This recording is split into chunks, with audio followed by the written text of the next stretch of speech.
Bonjour à tous et bienvenue dans mon monde, le monde de Tis, bien sûr. Aujourd'hui, nous allons vous parler aide financière, mais autre que l'AAH. En effet, quand on parle de handicap, on pense souvent à une seule chose, l'AAH. Mais en réalité, avoir une reconnaissance MDPH ou une invalidité peut ouvrir la porte à beaucoup d'autres aides, parfois méconnues. CAF, logement, aide locale, aide exceptionnelle. Aujourd'hui, on t'explique ce que ces statuts peuvent changer concrètement. Mais en attendant, n'hésitez pas à mettre un petit pouce bleu, à partager la vidéo et surtout à vous abonner à la chaîne. Ça ne vous coûtera rien, mais pour le référencement, ça nous apportera beaucoup.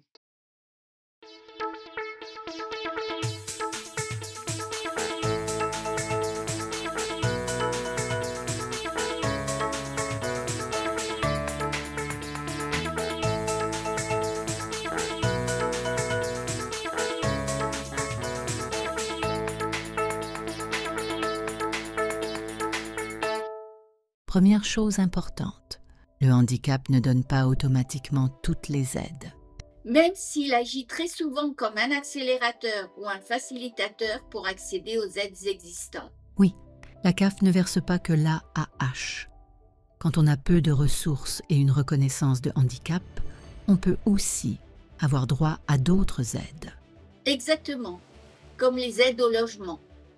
Même si elles ne sont pas réservées aux personnes handicapées, le statut MDPH pèse dans la balance. Et si l'AAH est refusée, en attente ou insuffisante, il peut aussi y avoir le RSA.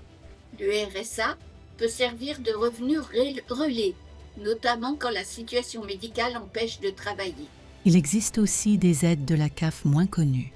Oui, comme des aides financières individuelles, des aides exceptionnelles en cas de difficulté ou des soutiens ponctuels. Ces aides ne sont pas automatiques, mais une reconnaissance de handicap peut clairement renforcer un dossier.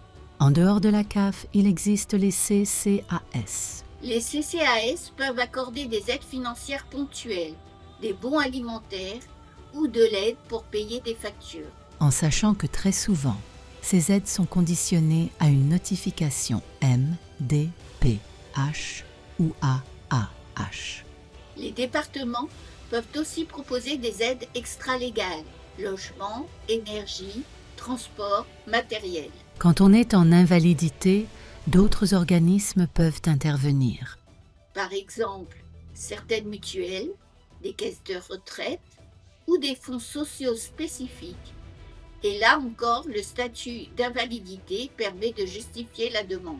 Avoir une reconnaissance MDPH ou une invalidité, ce n'est pas seulement recevoir une aide précise. C'est aussi faciliter l'accès aux aides de droit commun, être reconnu dans sa réalité et ne plus être considéré comme juste en difficulté. Si tu es en situation de handicap, tu as le droit de demander de l'aide. Et demander, ce n'est pas abuser, c'est compenser ce que le handicap impose. Exactement, Moutina. Et c'est sur ces mots que nous allons vous laisser. Bonne fin de journée et à bientôt pour une prochaine vidéo.